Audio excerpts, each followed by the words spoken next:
গ্রীষ্ম বর্ষা পিনিতি ভরসা। হ্যাঁ, পিনিত শপিং সিটি। নমস্কার, আপনারা দেখছেন হুগলি আপডেট। আপনাদের সঙ্গে আমি উষা। আসছে খবরে, হুগলির উত্তরপাড়ায় নেশামুক্তি কেন্দ্রের এক যুবতীর রহস্যজনক মৃত্যু। খবর সংগ্রহ করতে গিয়ে বাধা সংবাদ মাধ্যম। উত্তরপাড়া মাখরা ২১ নম্বর ওয়ার্ডে নেশামুক্তি কেন্দ্রে যুবতীর অস্বাভাবিক মৃত্যু।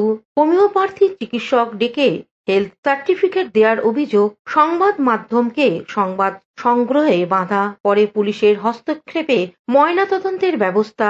আজ দুপুরে উত্তরপাড়া মাখরা ২১ নম্বর ওয়ার্ডে অন্তর্গত সাহেববাগান এলাকায় নেশামুক্তি কেন্দ্রে এক যুবতীর অস্বাভাবিক মৃত্যু। নাম শালিনী রানা, বয়স ১৭ বছর, বাড়ি ট্যাংরা এলাকায়। পরিবারের অভিযোগ, এক সকালে ফোন করে বলা হয় মেয়ে খেতে গিয়ে গলায় খাবার আটকে মারা গেছে। স্থানীয়দের অভিযোগ, হোমিওপ্যাথি চিকিৎসক ডেকে এনে পুলিশকে না জানিয়ে হেলথ সার্টিফিকেট দেয়া হচ্ছিল। সেই সময় সংবাদ মাধ্যম আসার পর নড়েচড়ে বসে প্রশাসন। এরপরেই পুলিশ ঘটনাস্থলে আসে এবং পুলিশ স্পষ্ট জানিয়ে দেন যুবতীর দেহ ময়নাতদন্তের জন্য নিয়ে যাওয়া হবে। ব্যাঙের ছাতার মতন উত্তরপাড়ায় যেভাবে নেশামুক্তির কেন্দ্র গড়ে উঠছে তাতে প্রশ্ন উঠছে।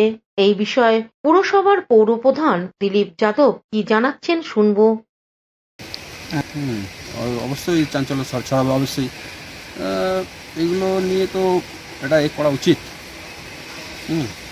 দেখা যাক প্রশাসন এসে কী করে। আপনার নাম? রঞ্জিত দাস। জেনারেলি রিহ্যাব বলে কোনো কথা নেই।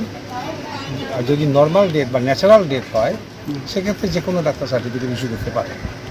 যদি আনন্যাচারাল ডেথ হয় একমাত্র পোস্টমর্টম সুবিধা। কি দেখলেন আপনি এসে? আমি নর্মালি ডেথ দেখেছি। আমি দেখেছি যে এটা মারা গেছে, এর সাইকিয়াট্রিক একটু প্রবলেম ছিল। আর আমি কিছু কাগজপত্র দেখেছি সেখানে। উনি হঠাৎ আজকে 12টার মধ্যেই উনি ফোন করলেন, বললেন কে বলছে? তা আমার মেয়ে তুলেছিল ফোন, বলছে আমি সালোনির দিদি বলছি। বলছে তা আমার মেয়েকে বলছে কি সালোনির কি মির্গি হয়েছিল? আমি বললাম না, ওর তো কোনোদিন মির্গি নেই, বাচ্চা থেকে এত বড় আমি করেছি, কোনোদিন ওর মির্গি হয়নি। বলছে না হয়েছিল, আমরা হাসপাতালে নিয়ে গেছি, সালোনি আর নেই। যদি আন্ডার এজ কেউ মারা যায়, সেই মৃত্যুটা যদি নর্মাল হয় তাহলে কোনো সমস্যা নেই। Will decide police or doctor? এটা ডক্টর ডিসাইড করবে, নট পুলিশ। ওকে, কিন্তু পুলিশ অন্য কথা বলছে। ওকে, আপনার নাম স্যার? আমার নাম ডক্টর সুপ্রভাত রক্ষিত। ধন্যবাদ। প্রথম কথা বলি যে কোনো মৃত্যু যদি আনন্যাচারাল হয়, অস্বাভাবিক মৃত্যু হয়, তাহলে তার জন্য নির্দিষ্ট আইন আছে। সেই আইন অনুযায়ী তার ব্যবস্থা গ্রহণ করতে হবে। আপনারা বলছেন, আমার মনে হয় না যে কোনো আনন্যাচারাল ডেথে কোনো মানুষ। ভারত পাক সীমান্তে যুদ্ধব্রত ভারতীয় বীর সেনাদের সুস্থতা কামনা। যুদ্ধ জয়ের জন্য প্রার্থনা আরোগ্য গুরুকুঞ্জের আবাসিকদের। আবাসিকরা সকলেই বৃদ্ধ বৃদ্ধা, তাদের প্রার্থনা যারা যুদ্ধ করছেন ভারতের বীর সেনা, তাদেরও পরিবার আছে, তাদের জন্য চিন্তা আছে। তাই তাদের সুস্থতা কামনা করার পাশাপাশি এই যুদ্ধে জয়লাভের জন্য প্রার্থনা করছেন প্রবীণ আবাসিকরা। অপারেশন সিঁদুরের পহেলগাঁও হত্যার পাকিস্তানকে সমুচিত জবাব দিয়েছে ভারত। জঙ্গি ঘাঁটি গুড়িয়ে দিয়েছে ভারতের এয়ারফোর্স। তার পাল্টা হামলা শুরু করে প্রতিহত হচ্ছে পাকিস্তান। ভারত পাকিস্তান সীমানায় রাতের আকাশে শুধু আলোর ঝলকানি আর প্রচণ্ড শব্দ। যে ভারতীয় সেনারা যুদ্ধে সামিল হয়েছেন তাদের জন্য এবং ভারতের জয়ের জন্য প্রার্থনা করেন প্রবীণ আবাসিকরা। দেশের সন্তানরা সুস্থ থাকুক, দেশ পাকিস্তানকে হারিয়ে আরও একবার জয়লাভ করুক, আপামর ভারতবাসীর মতো চাইছেন আবাসিকরা। আপনারা তো সবাই জেনে গেছেন যে গত 22শে এপ্রিল আমাদের কি নারকীয় ঘটনা পেহেলগামে ঘটিয়েছেন। তারপর থেকে ইতিমধ্যে হয়তো দেখুন, যুদ্ধ আমরা অনেকেই চাই না, সবাই চাই না যুদ্ধ, শুভবুদ্ধি মানুষ সম্পন্ন মানুষ যুদ্ধ চায় না, কিন্তু তবু কিছু জায়গায় নিজেদের অস্তিত্ব যায় প্রমাণ করে দিতেই হয়। কারণ যারা যে ভাষা বোঝে তাকে সেই ভাষাতেই যোগ্য জবাবটা দেওয়া উচিত, এবং সেটাই এখন আমাদের দেশ ভারত মাতা সেটাই দিচ্ছেন। তো সেই যোগ্য জবাব দেওয়ার জন্য যেসব প্রাক সৈন্যরা আমাদের ভারতীয় বীর যেসব প্রাক সীমান্তে যুদ্ধে রত আমাদের ভারতীয় বীর সেনারা সেখানে উপস্থিত হয়েছেন এবং আমরা তাদের সুস্থতা কামনায় এবং যুদ্ধ জয়ের আশায় আমরা এখানে একটা প্রার্থনা সভার আয়োজন করেছি এবং যেসব যারা মারা গেছেন তাদেরও আমরা সম্মানার্থে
হুগলি থেকে পানুপালের সঙ্গে চন্দনা দত্তের রিপোর্ট, হুগলি আপডেট।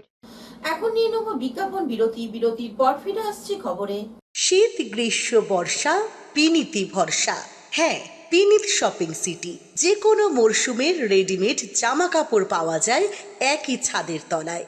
ছোট থেকে বড়, পুরুষ, মহিলা ও শিশুদের একমাত্র নির্ভরযোগ্য প্রতিষ্ঠান। শীতকালীন যে কোনো শাড়ি, জিন্স, টপ, কুর্তি, চুড়িদার, পাঞ্জাবি মানেই পিনিত শপিং সিটি। আখন বাজার, চুঁচুড়া, Hooghly. Enjoy a weekend at Vedam, the paradise of peace. A home away from home.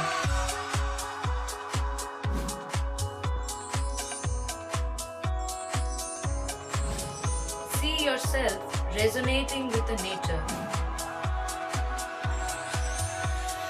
Vedam welcomes you to create your best memories. Amala nursing home. Potshati, your ultimate destination for weekend leisure. Marriage, conference, shooting, and get together all are in one roof. Yes, think about Potshati, Hugli. বিরতির পর ফিরে এলাম খবরে। গরমে হাঁসফাঁস মানুষ, গরমের একটু স্বস্তির খোঁজে মানুষ এখন হুগলির অ্যাকোয়া মেরিনায়। গ্রীষ্মের প্রবল দাবদাহ চলছে, তাপমাত্রা 40 ডিগ্রি। প্রয়োজন ছাড়া পথে বের হচ্ছেন না মানুষ। তবে হুগলি জেলার একমাত্র ওয়াটার থিম পার্ক অ্যাকোয়া মেরিনায় যাচ্ছে প্রচুর মানুষ। খুব কম খরচে পরিবার নিয়ে আসছেন মানুষ। কেউ কেউ জলে নামলে উঠতে চাইছেন না। শুধুমাত্র হুগলি জেলা নয়, অন্যান্য জেলা সহ কলকাতা থেকে মানুষ ভিড় জমাচ্ছেন এই পার্কে। অ্যাকোয়া মেরিনা প্রসঙ্গে পার্কের পক্ষ থেকে কি জানানো হচ্ছে শুনবো। নমস্কার, অ্যাকোয়া মেরিনা থেকে বলছি। আমাদের এখানে এখন প্রচুর ভিড় হচ্ছে, সকাল থেকেই মোটামুটি শুরু হয়ে গেছে। আপনারা এখানে দেখতে পাবেন মোটামুটি যা তাপের প্রবাহ মোটামুটি 38 ডিগ্রি ছাড়িয়ে গেছে। তো এখন মোটামুটি নিজেদের শরীরকে শীতল করতে সবাই এখন পার্কে চলে আসুন, উপভোগ করুন। জলের বিভিন্ন রকমের রাইড রয়েছে, প্রচণ্ড ভিড় হচ্ছে, ভালো লাগবে, আসুন।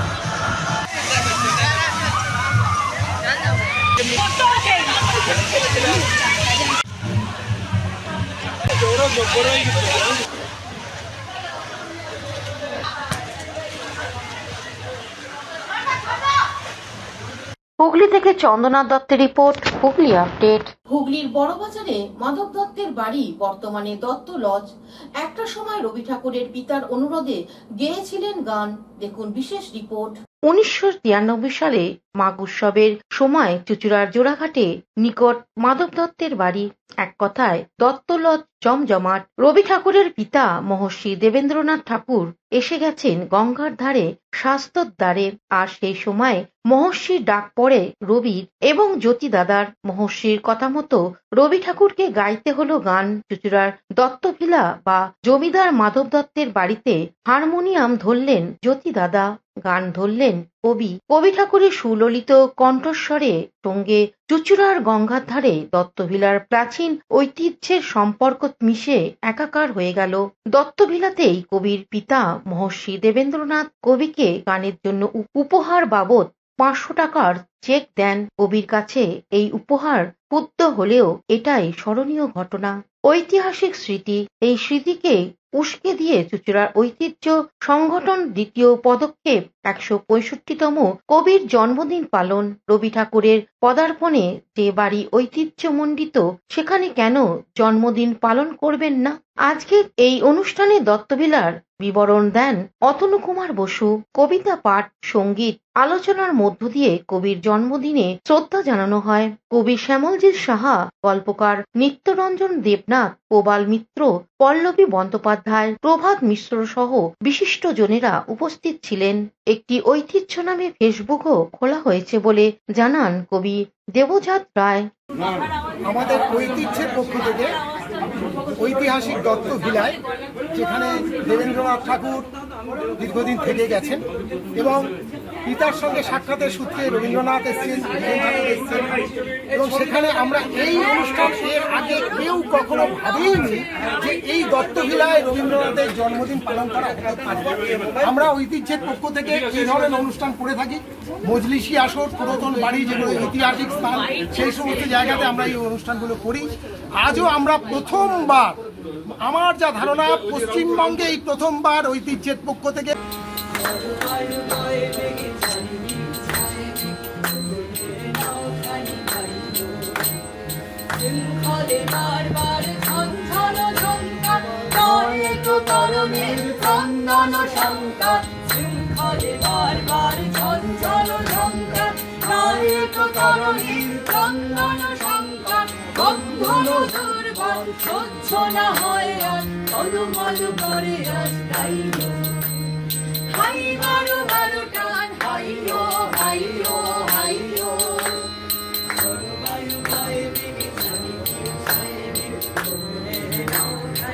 হুগলি থেকে শ্যামল সিনহার রিপোর্ট, হুগলি আপডেট।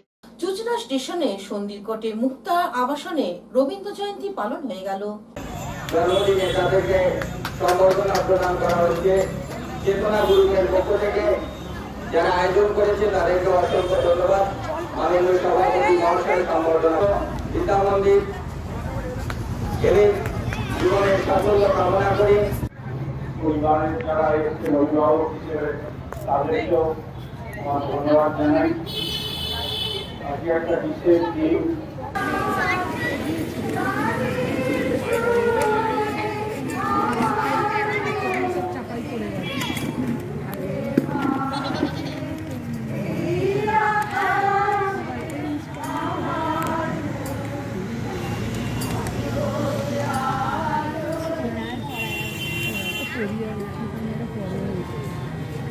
যাবার বিভাগ আমরা তো করবো না,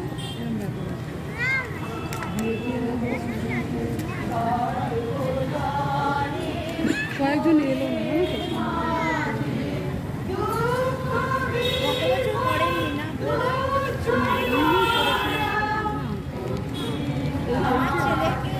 এবং এরকমই কাজ করে যাক সবসময়, সেটাই আমি চাই।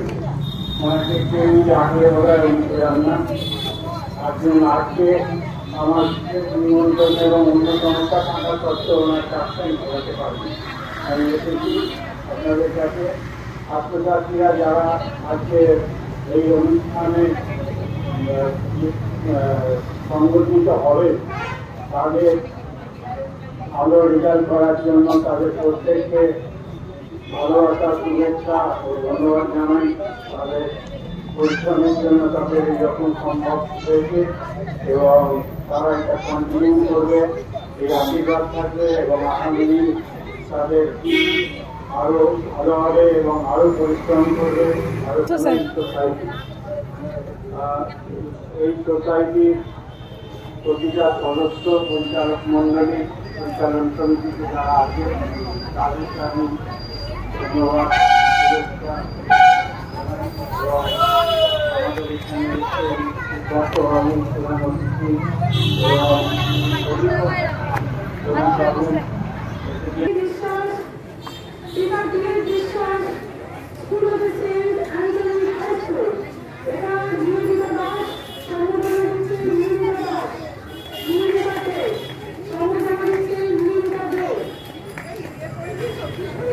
কবিগুরু জন্মদিনে কবি প্রণামের আয়োজন করল Hooghly Balirmor Sarvapalli sports and social club. এখানকার ছোট ছোট শিল্পীর বিভিন্ন রকম অনুষ্ঠান পরিবেশন করেন। ভারত পাকিস্তান যুদ্ধ নিহত সেনা ও পর্যটকদের উদ্দেশ্যে 1 মিনিট নীরবতা পালন করা হয়।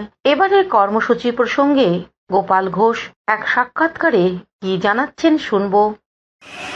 সর্বপল্লী স্পোর্টস অ্যান্ড সোশ্যাল ক্লাবের পক্ষ থেকে প্রতি বছরের মতো আমরা এবছরও বিশ্বকবি রবীন্দ্রনাথ ঠাকুরের 125তম জন্মদিবস শ্রদ্ধার্ঘ্যের সঙ্গে উদযাপন করছি। আপনারা দেখতে পাচ্ছেন এই স্মরণভূমি মঞ্চে এই এলাকার ছোটো ছোটো প্রতিযোগী শিল্পীরা যারা জীবনে প্রথম কোনোখানে স্টেজ পায়নি স্টেজ থেকেই শুরু করছে এবং আমাদের পাড়া ছেলেমেয়েরা সবাই আজকের বিশেষ দিনে 25শে বৈশাখ রবীন্দ্র জয়ন্তী উৎসব মনার মধ্যে দিয়ে পালন করছে। আমাদের অনুষ্ঠান ইতিমধ্যেই শুরু হয়েছে।